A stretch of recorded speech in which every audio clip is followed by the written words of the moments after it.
Hello friends. आज हम काफ़ी टाइम के बाद में वीडियो लेके आ रहे हैं। ये जो वीडियो है ये है कि जो कनाडा ने नया पोर्टल लॉन्च किया है, अ, उसमें अगर आप अपनी फाइल खुद लगाना चाहते हैं बिना किसी एजेंट की हेल्प के, तो कैसे आप लगा सकते हैं। बहुत ही सिंपल है, बहुत ही इजी तरीका है अपनी फाइल कनाडा के लिए लगाने के लिए। तो आइए वीडियो को स्टार्ट करते हैं। तो सबसे पहले ऐसा आपने सेम गूगल पे जाना है। गूगल पे जाने के बाद में आपने यहाँ पे सर्च करना है कनाडा न्यू पोर्टल। आप सर्च कर लीजिए, आपको ये एक नई जो साइन इन आईआरसीसी का पोर्टल है ये मिल जाएगा। इस पे जब हम क्लिक करेंगे तो हमारे पास में ये सब चीज़ें मांगेगा कि पहले हमें साइन अप करना पड़ेगा। इसमें लॉगिन आईडी पासवर्ड मांग रहा है, तो अभी हमारे पास में है नहीं, हमें बनानी पड़ेगी। तो हम जाएंगे साइन अप के ऊपर। साइन अप पे जब जाएंगे तो ये एक फॉर्म आता है जिसमें हमें सारी डिटेल भरनी है। लेकिन स्टार्टिंग में ये हमसे एक इनवाइट कोड पूछता है कि इनवाइट कोड बताइए क्या है। तो ये इनवाइट कोड जो है ये लेने के लिए आपको कहाँ जाना पड़ेगा, इसका लिंक मैं आपको डिस्क्रिप्शन में दे दूंगा। तो फिलहाल मैंने इसको नोटपैड पे लिख के रखा हुआ है। इसको भी हम कॉपी कर लेंगे। कॉपी करने के बाद में इसको हम अपने ब्राउजर पे नए पेज पे पेस्ट कर देंगे। पेस्ट करने के बाद में जब आप इस पर क्लिक करोगे तो आपका कुछ इस तरीके से अगर एक पेज ओपन हो जाएगा जिस पे लिखा होगा get an IRCC portal account. तो इसमें आपने कुछ नहीं करना, इसमें आपने सबसे पहले अपनी ईमेल डालनी है। तो मैं अपनी एक ईमेल आईडी डाल देता हूँ।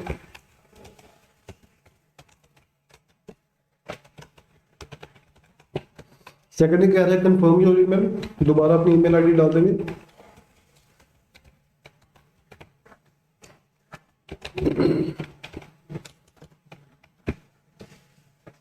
उसके बाद में हम करेंगे गेट इनविटेशन कोड पे। तो ये अभी आपको एक इसने आपको ये इनविटेशन कोड दे दिया है। ये इसको हम यहाँ से सीधा कॉपी कर लेंगे। कॉपी करने के बाद में ये जो हम जिस पेज पे पहले गए थे जहाँ पे हम अपना नए पोर्टल पे आईडी बना रहे थे, यहाँ पे इस कोड को हम पेस्ट कर देंगे। ठीक है, बड़ा सिंपल है, कुछ ज़्यादा इसमें कोई वो नहीं है। बस आपने ईमेल आईडी अपनी डालनी है और आपको ये इनविटेशन कोड दे देगा। अभी जो ईमेल आईडी जिस पे आपने इनविटेशन कोड लिया है वही ईमेल आईडी आपने अपने ईमेल एड्रेस में भरनी है।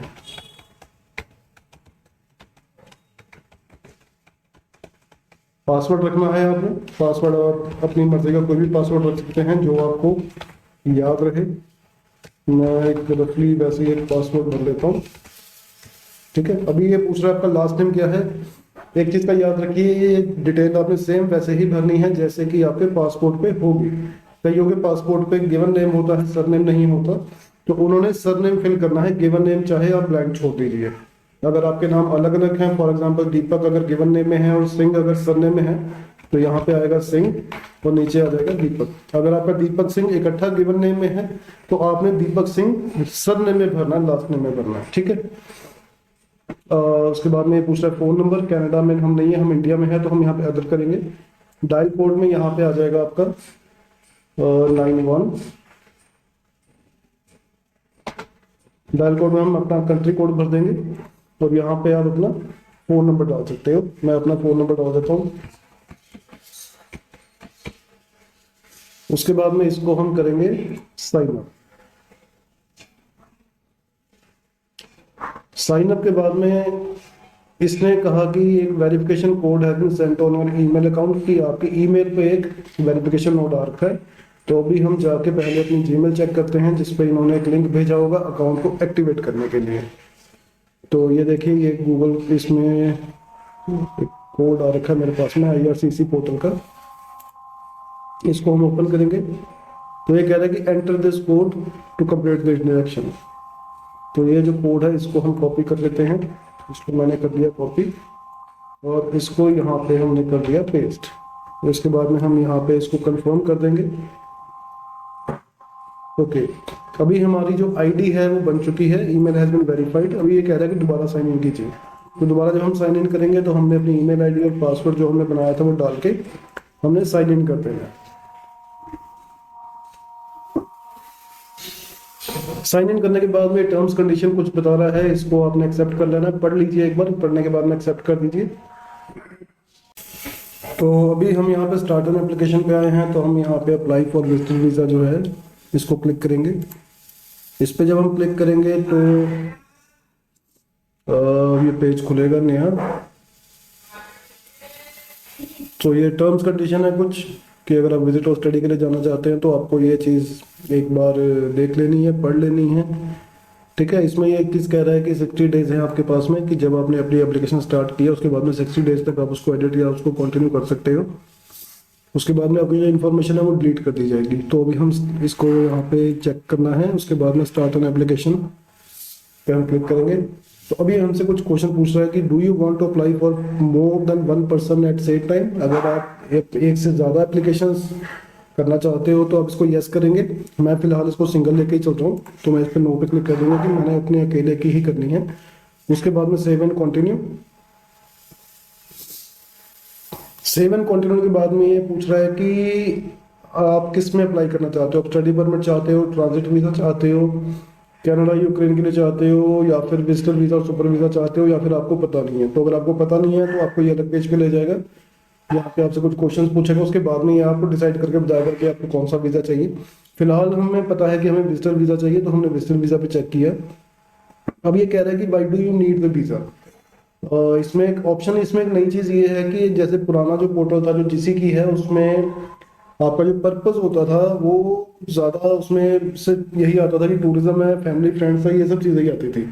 लेकिन इसमें ये कह रहा है कि अगर आपका कोई वहाँ पे बीमार है या डेथ हो रही है तो उसके लिए भी आप अप्लाई करना चाहते हो, या फिर आप किसी को मेडिकल सपोर्ट के लिए जाना चाहते हो, किसी के फ्यूनरल पे जाना चाहते हो। तो ये सब चीज़ें जो हैं, ये इसने काफ़ी इसमें वैरायटी दे रखी है। कि इसमें इसलिए कहा जाता है कि जैसे फॉर एग्जांपल कि अगर आपका कोई वहाँ पे फैमिली मेम्बर बीमार है या कुछ है, तो उसमें आप कि जो आपकी जो एप्लीकेशन है उसको आई थिंक प्रायोरिटी बेस पे लिया जाएगा, इसलिए इन्होंने ये चीज़ें जो है इसमें अपडेट कर रखी हैं। खैर फिलहाल मैं ऐसे किसी पे भी नहीं जा रहा, मैं सिर्फ टूरिस्ट पे जा रहा हूँ। तो मैं ये सिलेक्ट करूँगा to visit Canada as a tourist. करने के बाद में ये हमसे कह रहा है कि टेल अस मोर, कि आप वहाँ पे जाके क्या करना चाहते हो। अपनी थोड़ी सी हमें इनको आइटनरी देनी है। तो यहाँ पे जो भी आपका हो वो भर दीजिए। मैं यहाँ पे रैंडमली ऐसे कुछ भी भर रहा हूँ। अब ये कह रहा है कि आप कनाडा में कब आना चाहते हो, कब एंटर करना चाहते हो। तो मैं अगले साल फॉर एग्जांपल जनवरी में जाना चाहता हूँ, तो मैं यहाँ पे करूँगा 2023 जनवरी। रैंडमली कुछ भी 10 तारीख डाल देते हैं। और ये कह रहा है कि आप कब कनाडा छोड़ोगे, तो मैं यहाँ पे कर देता हूँ, मुझे सिर्फ 15 दिन का ट्रिप चाहिए। तो 2023 जनवरी, और यहाँ पे मैं कर देता हूँ 15 दिन के हिसाब से 25। यूसीआई नंबर अगर आपको पता है कि आपकी अगर पहले फाइल लगी है या फिर आप रिफ्यूज हो या फिर कोई भी ऐसी चीज़ है तो आप इसमें कर सकते हो, अदरवाइज इसको ब्लैंक छोड़ दीजिए। इसके बाद हम सेव एंड कंटिन्यू पे क्लिक करेंगे। अभी इसमें जो चीज़ें हैं ये हमें देनी है। एक valid passport document, travel document चाहिए जिसमें कम से कम एक पेज फ्री हो, जिसपे आपका वीज़ा लग सके। इसमें भी जो हमें इंफॉर्मेशन भरनी है, सबसे पहले तो आपकी पर्सनल डिटेल्स जाएंगी, आपके ट्रैवल डॉक्यूमेंट यानी पासपोर्ट की डिटेल्स जाएंगी, आपके फंडिंग की डिटेल्स जाएगी, आपकी एजुकेशन की हिस्ट्री जाएगी कि आप कितना पढ़े लिखे हो, आपका क्रिमिनल और सिक्योरिटी का चेक होगा कि आपके ऊपर कोई केस वगैरह है या कोई ऐसी चीज़ है, मेडिकल के बैकग्राउंड कि अगर आप किसी कुछ पर्टिकुलर बीमारियां होती हैं जिसमें अगर आप जिससे आप अगर आप बीमार हुए हो तो कनाडा इस चीज़ को कंसिडर करता है कि आपको वीज़ा दिया जाए कि ना दिया जाए। उसके बाद में आपकी फैमिली इन्फॉर्मेशन। बस ये 5 चीज़ें जो हैं, 5-6 चीज़ें यही आपने अपनी इस एप्लीकेशन में फिल करनी है। इसमें आपने कोई 5257 नहीं फिल करना, कोई फैमिली इन्फॉर्मेशन के लिए अलग से फॉर्म फिल करके अपलोड नहीं करना। इसमें सिंपली आपने यहीं पे सारा कुछ फिल कर देना है। तो इसको भी हम करेंगे कंटिन्यू टू एप्लीकेशन। अब ये पूछ रहा है कि क्या आप अपने बिहाफ पे कर रहे या क्या आप किसी और के लिए ये फॉर्म फिल कर रहे हो। तो मैं अपने लिए फिल कर रहा हूँ, तो मैं इसको कर दूंगा नो, तो इसको मैं सेव कर दूंगा। अब ये कह रहा है ट्रैवल डॉक्यूमेंट इन्फॉर्मेशन की आपका जो भी आपका पासपोर्ट है उसमें क्या डिटेल्स हैं आपकी। तो इसको हम वैसे ही भरेंगे जैसे मैंने आपको लास्ट टाइम बताया था कि अगर आपका गिवन नेम में है पूरा नाम तो आपने उसे सरनेम में भरना है, गिवन नेम को ब्लैंक छोड़ देना है। अगर आपका सरनेम और गिवन नेम दोनों में नाम है तो जैसा पासपोर्ट में भरा हुआ है उसी तरीके से आपने इसको। अभी कह रहा है डेट ऑफ बर्थ बताइए अपनी, तो मैं यहाँ पे अपनी डेट ऑफ बर्थ भर दूंगा। जेंडर में आप जो भी आपका जेंडर है आप वो भर दीजिए। उसके बाद में सेव एंड कंटिन्यू पे क्लिक करेंगे। अभी कह रहा है कि आपके पास में जो ट्रैवल डॉक्यूमेंट है वो क्या है। तो नॉर्मली हमारे पास में पासपोर्ट ही होता है। पासपोर्ट पे क्लिक करेंगे तो फिर ही हमसे पूछ रहा है कि आपके पास में कौन सा पासपोर्ट है। तो आपने इसमें देख लेना है, नॉर्मली जो हमारा ब्लू पासपोर्ट होता है वो रेगुलर पासपोर्ट होता है, तो हम रेगुलर पे क्लिक करेंगे। Select the country code that matches. अच्छा, तो ये कह रहा है कि आपके पासपोर्ट के ऊपर एक कंट्री कोड है, वो बताइए क्या है। तो हमारे पासपोर्ट पे होगा इंडिया, IND लिखा होता है पासपोर्ट के ऊपर हमारे, तो हम यहाँ पे IND कर देंगे। What's the nationality of your passport, कि आप कौन से देश से बिलोंग करते हैं, तो हम यहाँ पे इंडिया सेलेक्ट करेंगे। यहाँ पे पूछ रहा है कि आपका पासपोर्ट नंबर क्या है, तो मैं यहाँ पे अंदाजे से वैसे कुछ भी भर देता हूँ। उसके बाद में दोबारा इसी को दे देते हैं 50574। यहाँ पे अपने पासपोर्ट नंबर में 2 बार डालना है। यहाँ पे अभी पासपोर्ट की इशू डेट पूछ रहा है, तो मैं यहाँ पे भर देता हूँ 10 जनवरी 2020। एक्सपायरी डेट पूछ रहा है, तो हम इसको कर देंगे, अभी इंडियन पासपोर्ट 10 साल के लिए होता है, तो इसको 10 साल के हिसाब से भर देंगे 2030।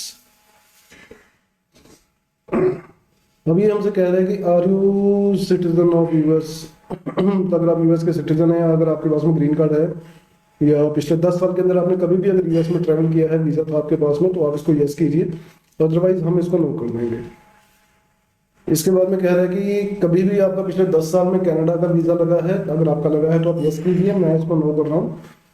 नेक्स्ट ये कह रहा है कि do you currently hold a valid US non immigrant visa, कि अगर आपके पास में US का B1 B2 वीजा है या कोई और वीजा है जो नॉन इमिग्रेंट है, तो आप इसको यस करिए, अदरवाइज नो कर देंगे। Are you travelling to Canada by air, कि आप फ्लाइट से जा रहे हो कनाडा, तो हम इसको यस कर देंगे। इसको हम करेंगे सेव एंड कंटिन्यू। अब ये कह रहा है कि आपकी बर्थ प्लेस क्या है, कौन सी कंट्री में आप पैदा हुए, तो हम इंडिया में पैदा हुए हैं, तो हम यहाँ पे इंडिया कर देंगे। सिटी और टाउन, अब दोस्तों इसमें एक चीज याद रखना कि इसमें आपने वही डिटेल भरनी है जो आपके पासपोर्ट के ऊपर बर्थ प्लेस है। तो मैं अपने पासपोर्ट वाली बर्थ प्लेस भर देता हूँ। अब ये थर्ड में पूछ रहा है कि क्या आप एक कंट्री से ज्यादा के सिटीजन हो, तो हम यहाँ पे नो कर देंगे। अगर आपके पास में UCI वगैरह है, या फिर सॉरी UCI कह रहा हूँ, OCI है, अगर आपके पास में ड्यूअल नेशनलिटी है, तो आप यहाँ पे यस करके उसको फिल करेंगे। नेक्स्ट फिर हमसे पूछ रहा है कि विच कंट्री की आप सिटीजन, किस कंट्री के हो, तो हम यहाँ पे करेंगे इंडिया। तो यहाँ पे हम इस चीज को चेक कर देंगे कि I am citizen of this country since birth. ठीक है, तो मैं कब से यहाँ का नेशनल हूँ, जब से मैं पैदा हुआ हूँ, ये मेरी डेट ऑफ बर्थ आ गई। इसको बाद हम सेव एंड कंटिन्यू कर देंगे। अभी हमसे पूछ रहा है कि do you have valid national, कोई भी आपके पास में नेशनल ID है, तो नॉर्मली हम इस पे यस कर देंगे, क्योंकि आजकल गवर्नमेंट ने काफी सारी IDs हमें दे रखी है। तो यहाँ पे हम बेसिकली अपने आधार कार्ड का नंबर डाल देंगे। ये कह रहा है कंफर्म, तो कंफर्म में हम डाल देंगे। अब ये कह रहा है डेट ऑफ इशू, तो आपका आधार कार्ड कब इशू हुआ है, ये तो मुझे भी नहीं पता मेरा आधार कार्ड कब इशू आई थिंक 2011 में हुआ था। मैं रैंडमली कोई भी वैसी फिलहाल डेट डाल देता हूँ। आप इसकी जगह भी अपना ड्राइविंग लाइसेंस डाल सकते हैं, वोटर कार्ड डाल सकते हैं, उस पर डेट ऑफ इशू और एक्सपायरी होती है। तो यहाँ पे मैं अंदाजे से डाल देता हूँ 10 अक्टूबर। अब ये कह रहा है कि आपकी ये जो डॉक्यूमेंट है किस कंट्री में इशू हुआ है, तो हमारा डॉक्यूमेंट भाई इंडिया में ही इशू हुआ है, तो हम यहाँ पे इंडिया सेलेक्ट करेंगे और सेव एंड कंटिन्यू पे क्लिक कर देंगे। Have you used another name in past, कि आपका कभी और भी कोई नाम है, तो हम यहाँ पे नो कर देंगे। सिलेक्ट कंट्री रेजिडेंशियल एड्रेस, यहाँ पे हमसे पूछ रहा है, तो हमने अभी अपना यहाँ पे इसको एड्रेस देना है, तो यहाँ पे हमने कर दिया इंडिया। यहाँ पे डाल दिया अपने घर का एड्रेस, जो भी आपके पासपोर्ट पे एड्रेस है वही डालिएगा, इसमें कोई और एड्रेस मत डालना।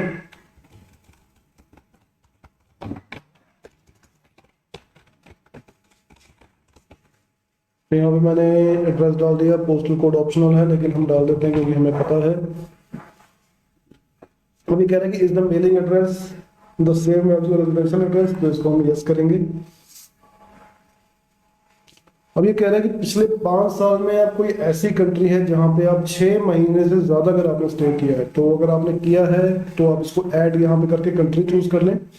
अगर नहीं किया है तो इसको हम सेव एंड कंटिन्यू पे क्लिक कर देंगे। लेकिन यहाँ पे कुछ मिस हो रहा है, यहाँ पे क्या नहीं आया।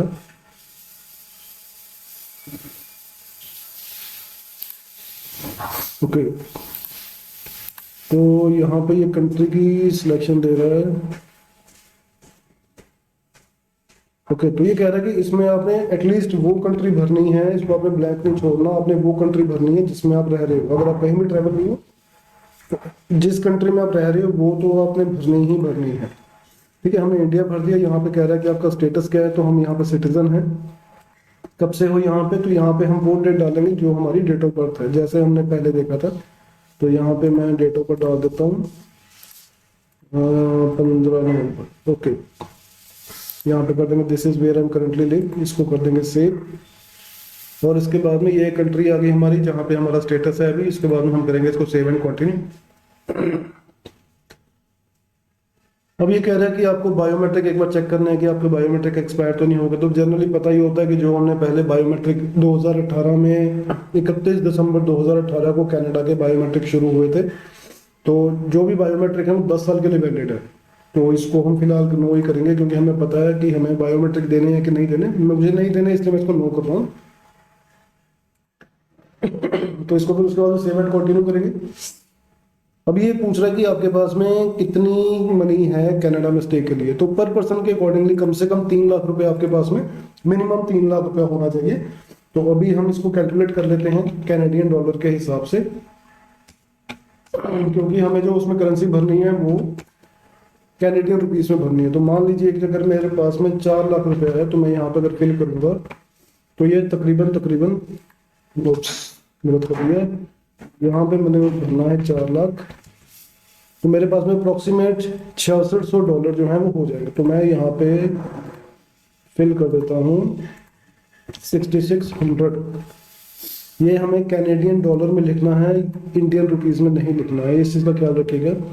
अब ये कह रहा है कि is someone else giving you money for your stay in Canada. तो अगर आप किसी और आपको कोई और सपोर्ट कर रहा है, फॉर एग्जांपल आपके फैमिली मेंबर्स, आपके पेरेंट्स हैं, या फिर आपकी कंपनी आपको सपोर्ट कर रही है, तो आपने यहाँ पे यस करना है। अदरवाइज यहाँ पे अगर आप खुद ही अपने आप को सपोर्ट कर रहे हो तो अपने नो पे क्लिक करना है। अभी ये हमसे पूछ रहा है कि क्या आपने पोस्ट सेकेंडरी एजुकेशन किया है। तो इसको अगर आपने किया है तो यस कीजिए, नहीं किया है तो नो कीजिए। यस करेंगे तो आपको यहाँ पे डिटेल देनी पड़ेगी कि आपने क्या पढ़ा है, कब से पढ़ा है। तो फिलहाल इसको मैं नो ही कर देता हूँ।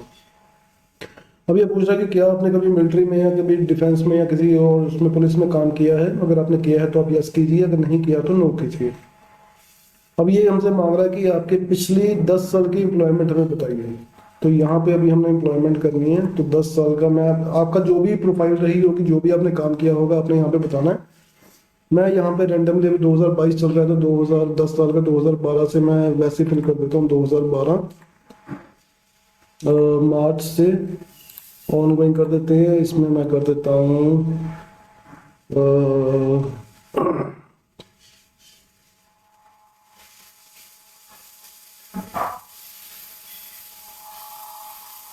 इसमें मेरे बिजनेस का मेरे ख्याल से कुछ भी नहीं है। इसको ढूंढना पड़ेगा, पढ़ना पड़ेगा थोड़ा सा। आप अगर जो भी बिजनेस इसमें हो आप उसमें डाल दीजिए। इसमें मैं एक बार और देख लेता हूँ। इसमें चलो, इसमें फिलहाल सेल्स एंड सर्विस डाल देता हूँ, पैसे डाल देते हैं। जो भी आपका जॉब टाइटल होगा आप वो डाल दीजिए। सेल्स एंड सर्विस के अंदर ये पूछ रहा है अभी कि आप क्या सेल कर रहे हो, कुछ भी आप डाल दीजिए। इसमें हम डाल देते हैं कंस्ट्रक्शन टेक्नीशियन। उसमें कर दीजिए, या जो भी आपकी कंपनी का नाम है जिसमें भी आपने काम किया है वो डाल दीजिए। मेन ड्यूटीज़ में जो भी आपका काम है उसकी ब्रीफ डिस्क्रिप्शन आपने देनी है। फिलहाल मैं इसको वैसे कर रहा हूँ। अब ये पूछ रहा है कि कहाँ पे आपने काम किया है। तो ये हमने कर दिया इंडिया। यहाँ पे चाहिए एड्रेस, तो यहाँ पे हम कर देंगे एड्रेस। यहाँ पे आपका सिटी आ गई जिसमें आप काम कर रहे हैं, तो ये आ गई यहाँ पे। उसके बाद में इसको हम कर देंगे सेव और सेव एंड कंटिन्यू।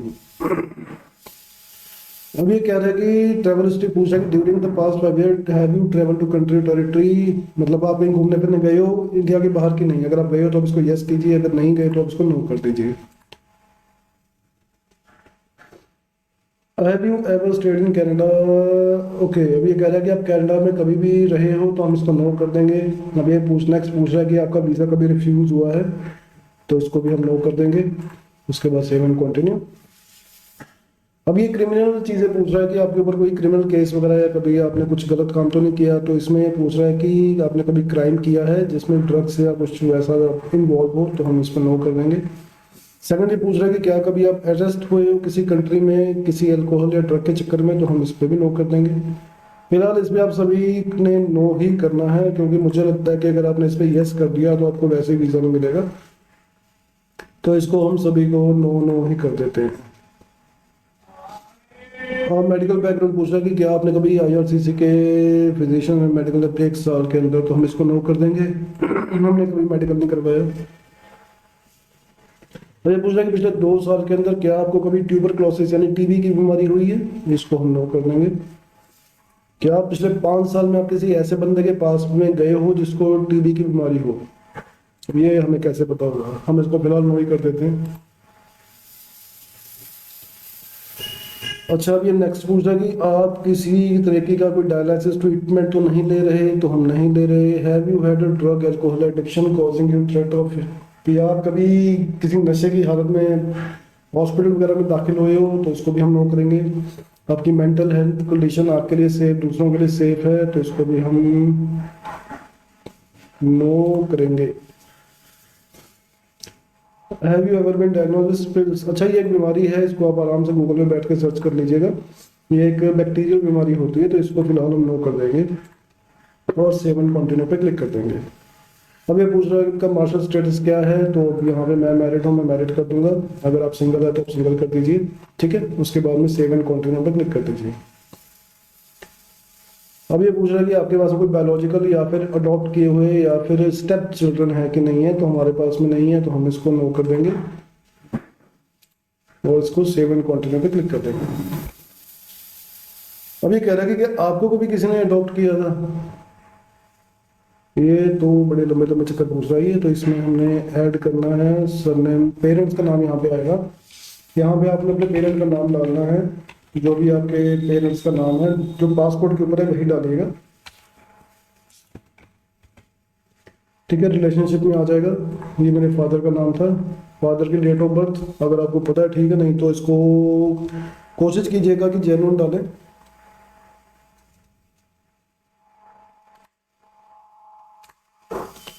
यहाँ पे मैं डेट डाल देता हूँ, ये मैंने डेट डाल दी। अगर आपके पेरेंट्स अभी जिंदा हैं तो यहाँ पे चेक मत कीजिएगा, लेकिन अगर आपके पेरेंट्स एक्सपायर हो चुके हैं, जिसकी भी डिटेल आप भर रहे हैं, तो यहाँ पे हम कर देंगे डेट ऑफ डिजीज। तो पहले जहाँ पे ये बाकी चीज़ें मांग रहा था, अभी यहाँ पे सिर्फ डेथ की डेट मांगेगा, तो यहाँ पे हम डेथ की डेट डाल देते हैं उनकी।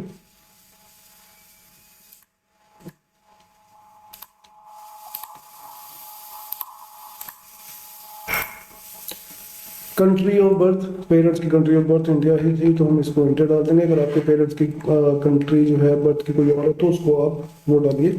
तो यहाँ पे अभी इसको हम सेव कर देंगे, ठीक है। अभी इसके बाद में हम सेव एंड कंटिन्यू पे क्लिक करेंगे। अब ये कह रहा है what is your native language, तो हमारी नेटिव लैंग्वेज, मेरी नेटिव लैंग्वेज जो है वो पंजाबी है। मतलब ये जो पहले हम 5257 फॉर्म जो फिल करते थे, उसकी जो भी डिटेल होती थी पहले हमें अलग से पीडीएफ फिल करके उसको फिर अपलोड करना पड़ता था, लेकिन इसमें आपको अपलोड करने की ज़रूरत नहीं है। इसमें आपने सीधा फॉर्म पे यहीं पे ऑनलाइन फिल कर देना है। तो मेरी नेटिव लैंग्वेज आ गई पंजाबी, इसमें मैंने क्लिक किया। अब ये कह रहा है कि can you communicate in English और फ्रेंच, तो हाँ भैया हम इंग्लिश बोल लेते हैं थोड़ी बहुत। तो वट लैंग्वेज, किस लैंग्वेज में पूछ रहा है कि आपसे कांटेक्ट किया जाए, तो हम कहेंगे भैया इंग्लिश में। इसके बाद में सेव एंड कंटिन्यू।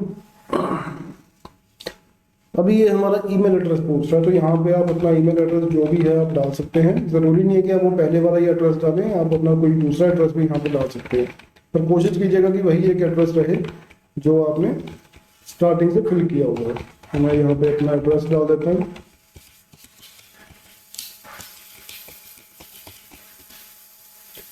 उसके बाद में इसको हम सेव एंड कंटिन्यू पे क्लिक करेंगे। अच्छा, अभी इसमें फ़ोन नंबर हमें डालना है अपना, इसमें हम सिलेक्ट कर लेंगे सेलुलर अदर, डायल कोड आ गया 9191 आ जाएगा डायल कोड में, और आगे आपने अपना मोबाइल नंबर डाल देंगे। मोबाइल नंबर डालने के बाद में आपने इसको सेव कर देना, तो ये आपका नंबर आ गया। उसके बाद सेव एंड कंटिन्यू। अभी आपकी ये जो है आपने जो भी फॉर्म्स पे अपना फिल किया है, ये सारी इंफॉर्मेशन यहाँ पे है। इसको अगर आप चेक करना चाहते हैं तो आप इसको चेक कर सकते हैं। आपके सारे क्वेश्चंस इसमें आगे हुए हैं, हर चीज़ आ गई हुई है इसमें, जो भी आपने अपनी डिटेल्स फिल की हैं अगर आपको लगता है, इसको एक बार चेक कर लीजिए, अगर आपको लगता है कि इसमें कुछ कमी पेशी है या कुछ गलत आपने फिल कर दिया है तो आप यहाँ पे एडिट बटन से उसको क्लिक करके कर सकते हैं, चेंज कर सकते हैं। तो अभी हमारी एप्लीकेशन कंप्लीट हो गई है। अभी मैं यहाँ पे जा रहा हूँ सेव एंड कंटिन्यू पे। अभी इसने हमें कोई डॉक्यूमेंट्स बताए हैं कि ये आपने अपलोड करने हैं। एक आपने अपना नेशनल आईडी करना है, फॉर एग्जांपल जैसे मैंने आधार कार्ड अपना भरा था तो मुझे वहाँ पे वो अपलोड करना है। यहाँ पे मैंने अपना पासपोर्ट करना है, ट्रैवल डॉक्यूमेंट इसको अपलोड करना है। और फंड्स के प्रूफ में आपने अपनी बैंक की स्टेटमेंट आप लगा सकते हैं या फिर आप बैंक का सिर्फ बैलेंस सर्टिफिकेट जो है वो लगा सकते हैं। अब ये ऑप्शनल डॉक्यूमेंट है, जो आप अगर लगाना चाहो तो लगाओ, नहीं लगाना चाहते तो आपकी चॉइस है। इसमें कंसेंट पर्सनल फॉर्म में जो है वो आपका वो आ जाएगा। आप कवरिंग लेटर इसमें लगा सकते हैं अपना। अगर आप जॉब कर रहे हैं तो एम्प्लॉयर की लेटर यहाँ पे लगा सकते हैं जहाँ पे आप जॉब कर रहे हैं। एडिशनल डॉक्यूमेंट में अगर आपको लगता है कि वीजा ऑफिसर को आप कुछ बताना चाहते हैं अपने बारे में, आपको डॉक्यूमेंट्स दिखाना चाहते हैं तो आप यहाँ पे उसको अपलोड कर सकते हैं। इस जब डॉक्यूमेंट आपके अपलोड हो जाते हैं तो उसके ये डॉक्यूमेंट का इन्होंने साइज दे रखा है कि 2 MB से ज़्यादा बड़ी कोई फाइल नहीं होनी चाहिए, इस फॉर्मेट्स में फाइल होनी चाहिए, इनके अलावा कोई और फॉर्मेट जो है वो एक्सेप्टेबल नहीं है।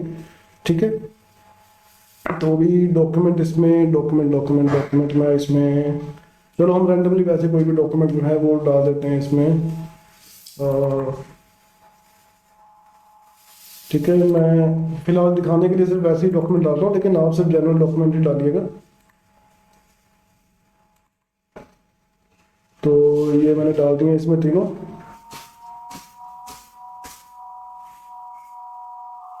ओके, तो इसने जब इसने पकड़ लिया भाई कि it looks like you have uploaded the same document more than once. चलो कोई बात नहीं, देखते हैं। अभी हम इसको सेव कंटिन्यू करेंगे। कंसेंट डिक्लेरेशन आ गई कि डू यू कंसर्न, अच्छा इसको हमने यस कर देना है। यहाँ पे अभी आ गया हमारी डिटेल, सिग्नेचर आ गया यहाँ पे दीपक।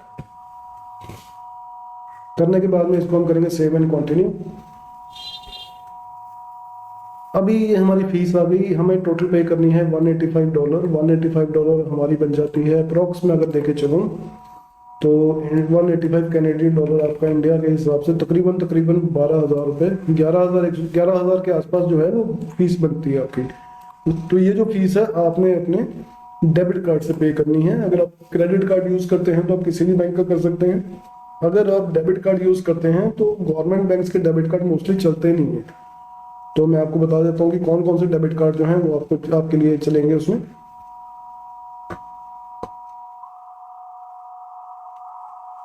अब देखिए आपके पास में जो कार्ड है उसमें वीज़ा कार्ड होना चाहिए, मास्टर कार्ड होना चाहिए, अमेरिकन एक्सप्रेस होना चाहिए, जेसीबी कार्ड होना चाहिए, यूनियन पे का कार्ड होना चाहिए, वीज़ा डेबिट होना चाहिए या मास्टर कार्ड डेबिट होना चाहिए।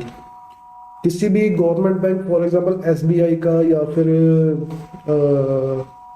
उसका पीएनबी का, इलाहाबाद का, bank of India, central bank, bank of Baroda, ये जो गवर्नमेंट बैंक्स हैं, गवर्नमेंट एडेड बैंक्स हैं, इनके डेबिट कार्ड नहीं चलते। अगर इनका क्रेडिट कार्ड आपके पास में है तो आप यूज़ कर सकते हैं। अदरवाइज प्राइवेट बैंक्स में एचडीएफसी, आईसीआई, एक्सिस बैंक, इन बैंकों के जो डेबिट कार्ड हैं बड़े इजीली यूज़ हो जाते हैं। कोशिश कीजिए कि वीज़ा की फीस भरते टाइम आप सिर्फ एचडीएफसी का कार्ड यूज़ करें, वीज़ा कार्ड, क्योंकि उससे कभी भी कोई, मेरे नॉलेज में आज तक पिछले 2 साल में कभी भी कोई दिक्कत नहीं आई। और यहाँ पे आपने डिटेल भरनी है। जब आप इसको चेकआउट करेंगे तो आपकी फीस जो है डिडक्ट हो जाएगी और आपकी फाइल जो है वो ऑनलाइन सबमिट हो जाएगी। फिर विद इन 2 डेज आपको एक ईमेल आएगी एम्बेसी की तरफ से कि आप अपने बायोमेट्रिक करवाइए। बायोमेट्रिक करवाने के लिए आपके नियरेस्ट जो भी कनाडा का बीएफएस सेंटर होगा वहाँ पे आपने जाना है। वहाँ जाके आपने अपने बायोमेट्रिक करने हैं और फिर आपने वेट करना है रिजल्ट का। रिजल्ट भी जो है ऑनलाइन ही आता है। अगर एम्बेसी आपको अप्रूवल दे देती है, पीपीआर जिसको हम बोलते हैं, कि अगर आपका वीज़ा सैंक्शन हो जाता है तो आपको अपने पासपोर्ट जो है बीएफएस में सबमिट करने होते हैं। अगर आपकी रिफ्यूज़ल आ जाती है तो फिर आपको देखना है कि आपकी कहाँ वीज़ा ऑफिसर ने आपको क्यों नहीं वीज़ा दिया। उस चीज़ को करेक्ट करके आप अपनी फाइल को दोबारा रिलॉन्च कर सकते हैं। तो आज की वीडियो में सिर्फ इतना ही। इस वीडियो से रिलेटेड अगर आप कुछ भी पूछना चाहते हैं या अगर आपके कोई डाउट्स होते हैं तो आप मुझे कमेंट करके पूछ सकते हैं। तो तब तक के लिए चलिए मिलते हैं अगली वीडियो में, तब तक के लिए